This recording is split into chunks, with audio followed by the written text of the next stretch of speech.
começar a nossa aula de apelação, sem apelação, né? Sem apelação, vamos lá. Uma aula muito importante para você que vai fazer a prova da OAB. Não é para você que está pretendendo, evidentemente, você que vai estudar para um concurso, tem que pretender o melhor possível, o céu é o limite, né?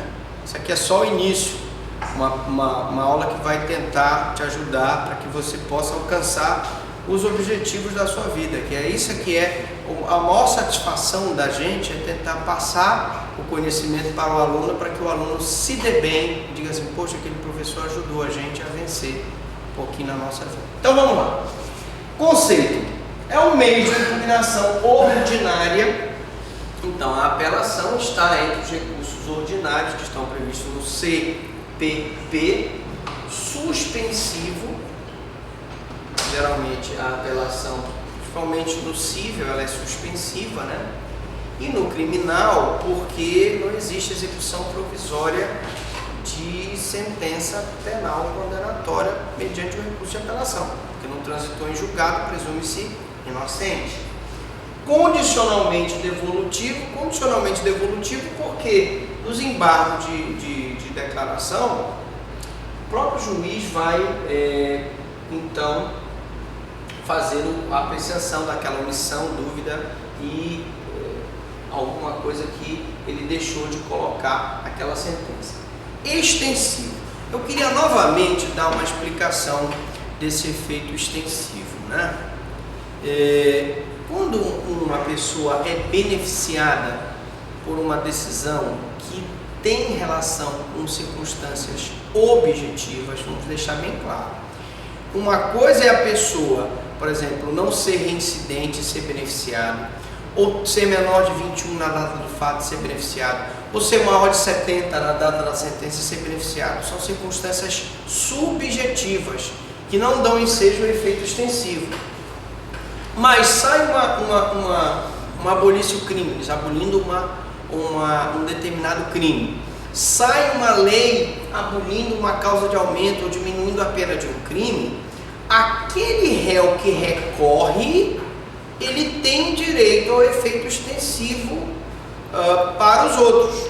Então, um recorre, ele consegue reverter a decisão ou para diminuir o crime ou para abolir aquele crime pelo qual ele foi condenado. Os outros têm direito ao efeito extensivo pelo recurso que ele fez. Como é que os outros fazem? Os outros vão pegar aquela decisão, vão entrar também com recurso, tá? E dentro de posse daquela certidão de sentença que concedeu aquele benefício objetivo ao acusado X, o Y e o Z vão entrar com recurso e vão ser beneficiados por esse efeito extensivo. É isso que é o efeito extensivo, que se propõe a apelação mediante declaração de vontade, porque o recurso de apelação, como nós vimos, é um recurso voluntário. Nós já explicamos que o recurso de ofício há um entendimento majoritário de que ele está revogado.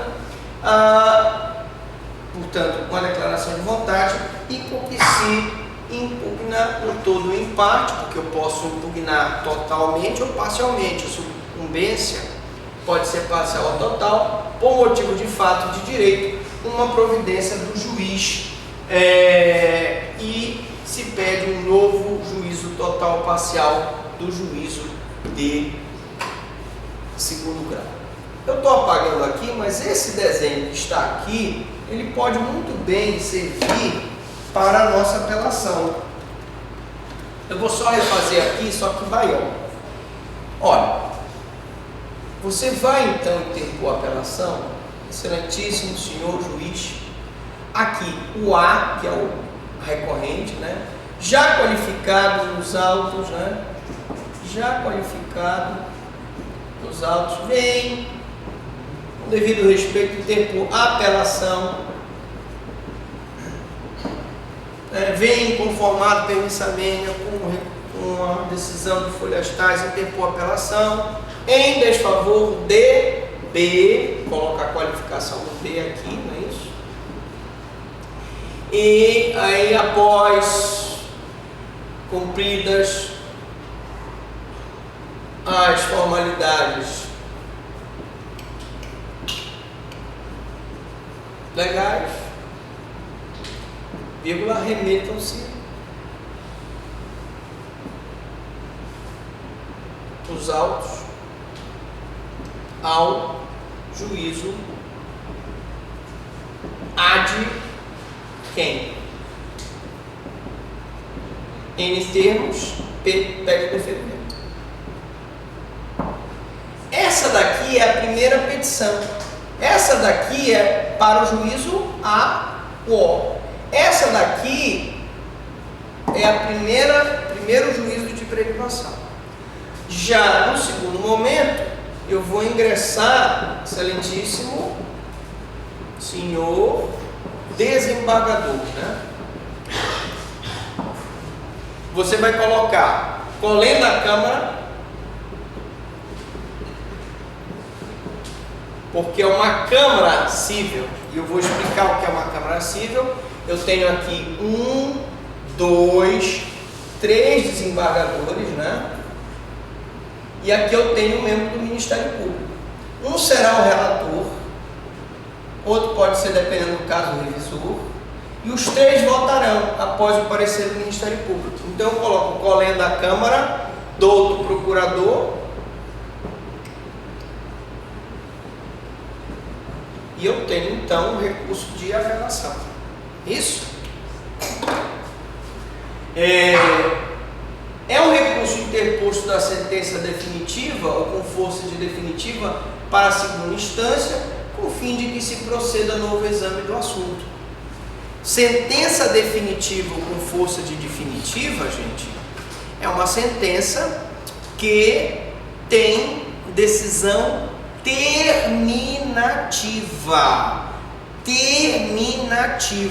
Se eu tiver decisão interlocutória no Estado, não cabe apelação, cabe recurso em sentido estrito, tá? Não se esqueçam disso, decisão terminativa. Bom, quais são os casos legais de apelação? Nós vamos ter a reforma do CPP, mas enquanto isso nós temos aqui basicamente o seguinte: o artigo 593 diz: caberá apelação no prazo de 5 dias. Então a tempestividade está no prazo de 5 dias das sentenças definitivas de condenação ou absolvição proferidas por juiz singular. Então uma pessoa é condenada ou absolvida por latrocínio, condenada ou absolvida por furto, condenada ou absolvida por extorsão. Dessa sentença cabe recurso de apelação, não só para tentar reverter a condenação, como principalmente para tentar reduzir a pena. Isso sempre é possível. Das decisões definitivas ou com força de definitivas, veja que eu não estou falando aqui terminativa, eu estou falando força definitiva. Seria uma decisão terminativa? Dá um exemplo aí, bora. Vamos lá. Qual a diferença entre terminativa e definitiva? Não sabem? Definitiva encerra a fase do processo. Ou perde. Sim. Tá. Por aí, tá quente. Alguém poderia ajudar o colega? Bora, Walsh. Decisão, você disse o seguinte: a decisão definitiva encerra uma fase do processo, é por isso o mérito. Tá mais ou menos, tá quente. Senhores, vocês concordam que uma sentença de pronúncia, se eu classificasse ela como terminativa, eu estaria correto ou não? Não. O que é uma sentença de pronúncia? A sentença de pronúncia lá. Uma sentença interlocutória mista. Por quê, gente? Porque a pronúncia, ela termina uma fase do processo, é só uma fase, né? Submetendo o réu ao julgamento perante o tribunal do júri. E dessa sentença de pronúncia cabe recurso em sentido estrito. Por isso é que eu não posso recorrer da pronúncia com apelação, porque a apelação ela está relacionada com sentenças definitivas. Como você bem disse, aprecia o mérito. Não vamos falar em termina uma fase do processo. A sentença definitiva, ela forma coisa julgada material, né? Forma coisa julgada material. Definitiva com força de definitiva, ou seja, essa decisão aqui, se transitar em julgada, ela não pode ser discutida em mais nenhum processo. Diferente, por exemplo, da pronúncia, que a pronúncia ela faz coisa julgada formal. É mesmo, professor? Eu não sabia. Sim, ela faz coisa julgada formal naquele processo. Mas eu posso conseguir novas provas da inocência do acusado e depois, inclusive, entrar com uma revisão criminal, ou mesmo se tiver no prazo do recurso da pronúncia recorrer e conseguir a impronúncia, posso. A impronúncia também faz coisa julgada formal. Né? Então, temos decisões, por exemplo, uma concessão de liberdade provisória faz coisa julgada formal. Uma concessão de habeas corpus faz coisa julgada formal. Uma concessão de hipoteca legal dentro do processo criminal, um sequestro dentro do processo criminal, faz coisa julgada formal. Logo, o que eu estou falando aqui definitiva é aquela que faz coisa julgada material se transitar em julgado. A força de definitiva, ela só pode ser espancada, só pode ser revista com a ação de revisão criminal, tá? Então, das decisões definitivas ou com forças definitivas proferidas por juiz singular, nos casos não previstos no capítulo anterior. Das decisões do tribunal do júri, quando? Então, ele traz um capítulo específico para o tribunal do júri, né? Que é uma cláusula pétrea. Ocorrer nulidade posterior à pronúncia, né? Então, eu tenho, por exemplo, a falta de intimação da parte para recorrer da pronúncia, é uma nulidade posterior à pronúncia, nós vamos ver daqui a pouco. Ou for a sentença do juiz presidente contrária à lei ou expressa a decisão dos jurados. Não sei se foi nesse curso de recursos criminais ou no curso de recursos cíveis que nós estávamos ministrando, e um aluno perguntou: professor, o juiz pode decidir contrário a decisão dos jurados? Imagine, por exemplo, que os jurados tenham reconhecido uma causa de aumento de pena e o juiz, por algum motivo, não inclui uma causa de aumento de pena. Nós teríamos uma decisão do juiz que é contrária à lei ou à decisão dos jurados. Ora, se os jurados reconhecerem que aquele cidadão praticou um fato, né, por motivo torpe ou por recurso que dificultou a defesa do ofendido, o juiz tem que colocar isso aqui na sentença dele. Se ele não coloca, eu vou ter aqui uma decisão contrária à decisão dos jurados. E você não submete a decisão dos jurados por simples benevolência, não. O júri é justamente a possibilidade do povo, representado por aqueles 7 jurados, decidirem sobre aquele processo. Então vamos lá, se eles decidiram que tem que colocar o motivo torpe, motivo fútil, recurso que dificultou a defesa do ofendido, eu não posso deixar de colocar sob pena de sofrer um recurso de apelação. Também houver erro ou injustiça no tocante à aplicação da pena ou da medida de segurança. Erro ou injustiça no tocante da aplicação da pena, tem aí milhares de recursos que a gente pega aí, de defensores e advogados que vão recorrer porque acham que aquela pena foi muito alta.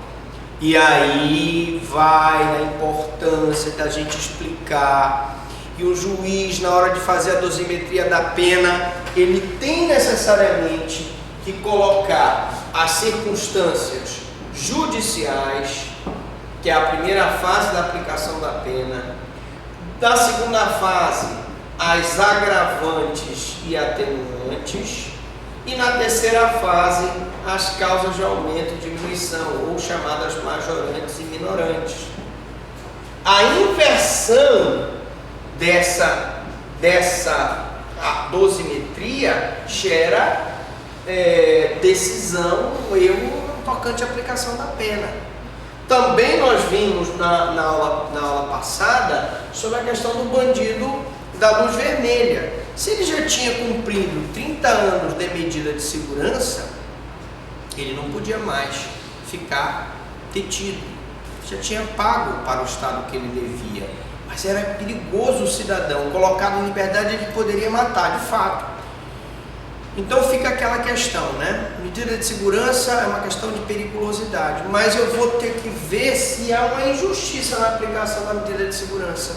E se o cara não pode ficar mais de 30 anos preso, ele ficaria mais de 30 anos sob medida de segurança? Por isso que algumas pessoas têm advogado de que, nesse caso, ele seria interditado, uma espécie de interdição e curatela, e continuaria no manicômio judiciário, não com medida de segurança, mas com uma medida da própria interdição. Tá bom?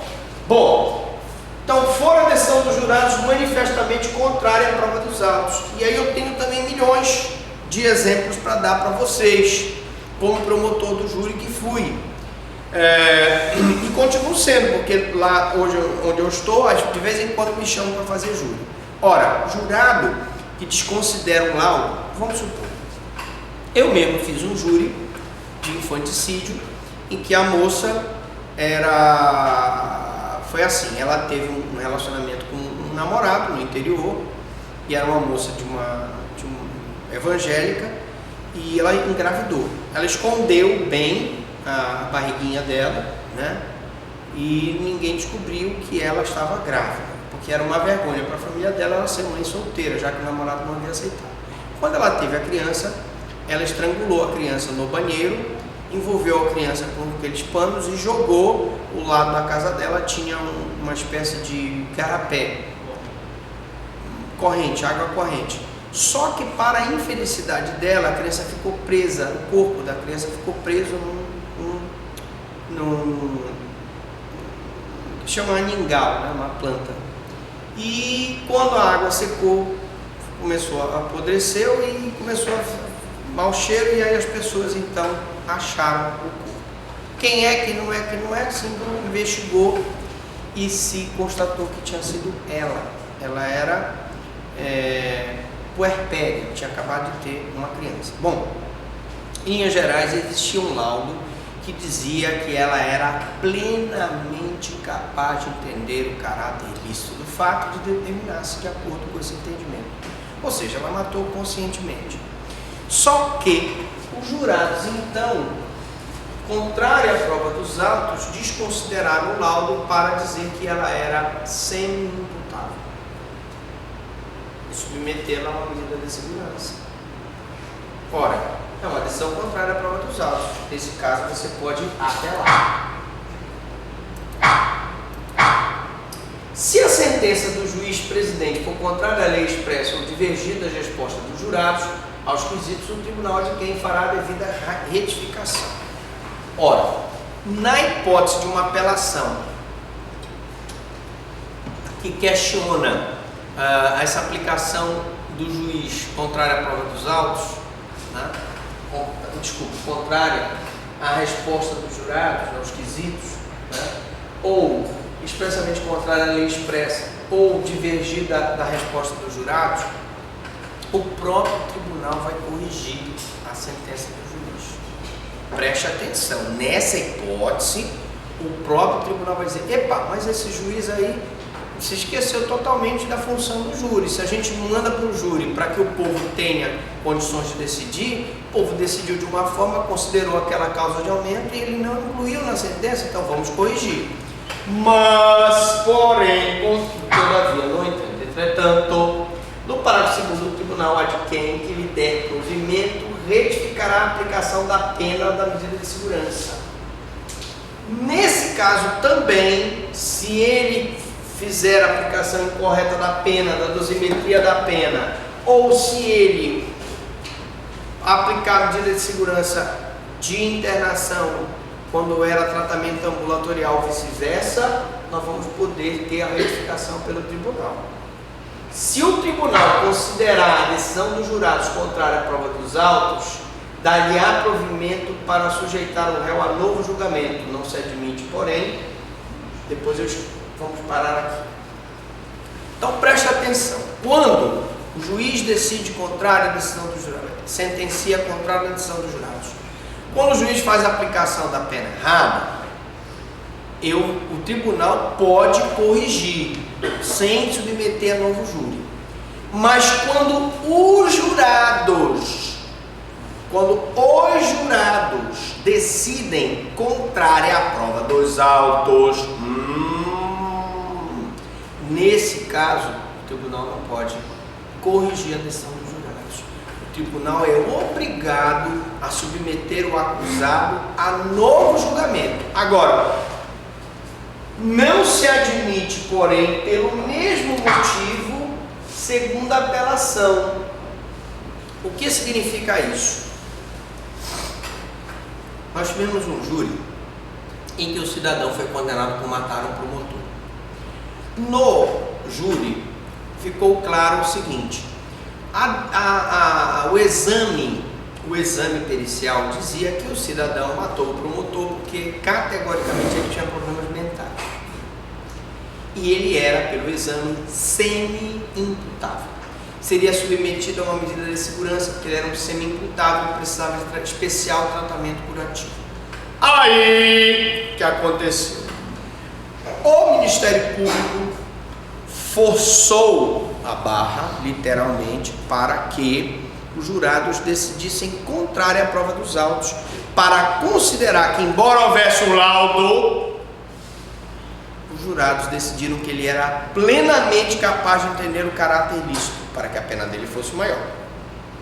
Bem sucedido o Ministério Público, a defesa recorreu por decisão contrária à prova dos autos. Beleza? Ora, decisão contrária à prova dos autos, senhores, nesse caso aqui, significa dizer que se ele for submetido novamente a julgamento, e se nesse julgamento de novo os jurados decidirem que ele é plenamente capaz, a despeito do laudo que diz que ele é semi-imputável, a defesa não pode recorrer de novo pelo mesmo fundamento.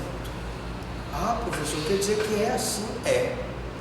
Decisão contrária à prova dos autos só cabe num fundamento. Nós tivemos agora um júri que eu participei, e categoricamente eu posso dizer para vocês, não tem provas contra o cara. Mesmo assim, nós continuamos a acusação baseada em prova indiciária, né? Era uma pessoa do campo que lutou contra o interesse de pessoas poderosas, fazendeiros poderosos. Esses fazendeiros mandaram matar ele. Isso aí eu não tenho nem dúvida que foram eles, eu só não tenho provas que foi. Quando eu não tenho provas, eu tenho que pedir a condenação. Mas, como existe a prova indiciária, nós fizemos um trabalho na prova indiciária. Como eu já sei que podia haver uma decisão contrária, e efetivamente houve uma decisão absolutória, eu optei no primeiro recurso por não fundamentar o meu recurso na decisão contrária à prova dos autos. Eu fundamentei o meu recurso na nulidade do depoimento de uma testemunha lá, que não poderia ser ouvida. E ganhei. O que significa dizer que eu posso, no próximo julgamento, usar recurso contrário à prova dos autos. Porque eu não usei no primeiro. Então preste atenção. Contrário à prova dos autos, você só pode usar uma vez, tá? Como nulidade depois da pronúncia, podemos citar, por exemplo, a não concessão de prazo para o recurso contra a pronúncia.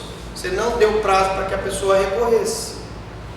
Veja bem, a nulidade não é a pessoa não ter recorrido. A nulidade está de eu não ter dado a oportunidade para ele recorrer, porque aí eu estou violando o contraditório da defesa. A falta de nomeação de defensor ao réu que não tiver. Imagina uma coisa absurda, né? Uma pessoa processada sem defensor. Ele não tem dinheiro para pagar o advogado e o juiz não nomeia um defensor público para fazer a defesa dele. Nulidade absoluta. Falta de contraditório da ampla defesa. A presença de menos de 15 jurados.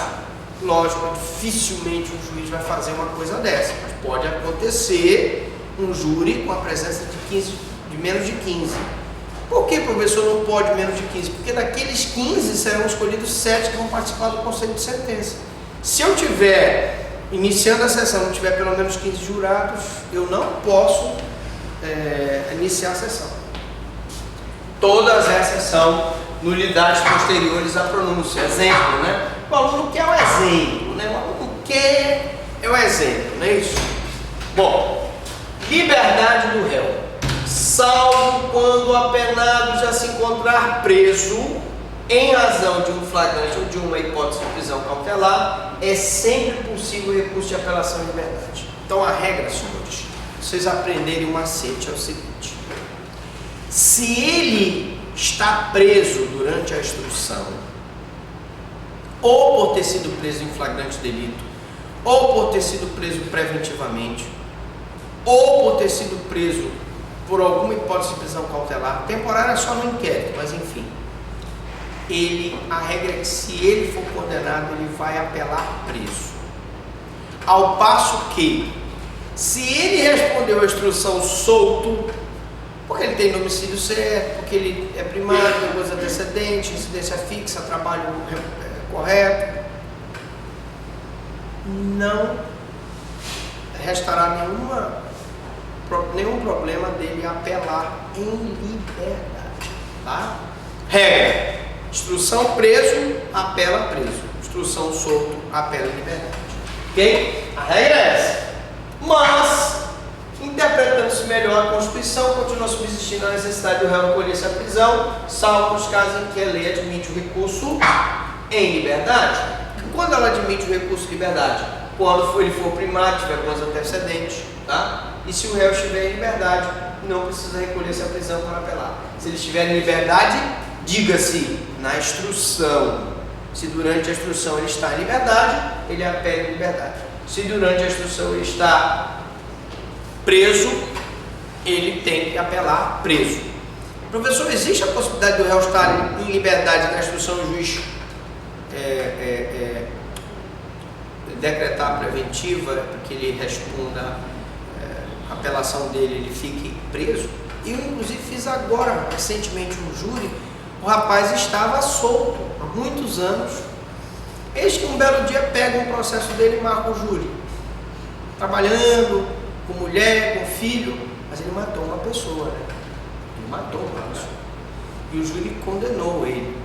E aí, nesse caso, o juiz decretou a prisão preventiva dele, porque foi uma coisa tão inesperada. Eram 3 advogados de defesa e eu sozinho como promotor, e que ele não imaginava isso. E aí o juiz ficou com receio dele fugir, e por isso decretou a prisão dele, para que ele recorresse. O advogado, por cota nos autos, colocou que queria recorrer, mas ele vai ficar preso esperando a apelação. Lógico que o advogado vai recorrer dessa decisão, porque a regra, e eu ali não me intrometi com uma decisão do juiz, mas a regra é que se ele respondeu a instrução solto, ele vai apelar solto, não preso. Não tinha sentido ele apelar. Nos Estados Unidos não. Nos Estados Unidos o negócio é duro. Duro. Ou seja, ele vai, condenou, vai preso, né? E as penas são mais severas do que aqui. Bom, classificação. Nós temos aí a apelação total, quando ela devolve ao Tribunal de Justiça o conhecimento integral da causa. Eu tenho uma apelação, tem como objetivo a revisão total daquela causa. Ou tenho a parcial, quando se devolve ao Tribunal de Justiça apenas para efeito de reexame de uma parte da causa.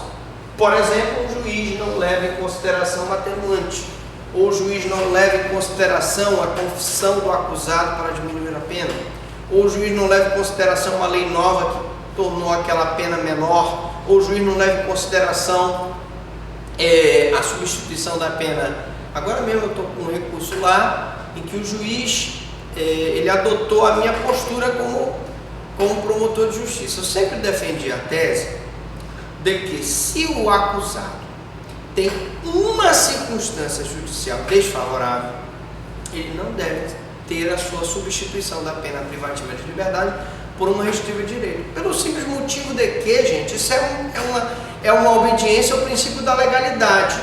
Se a lei é clara, a regra é clara, né, que diz para que ele tenha a substituição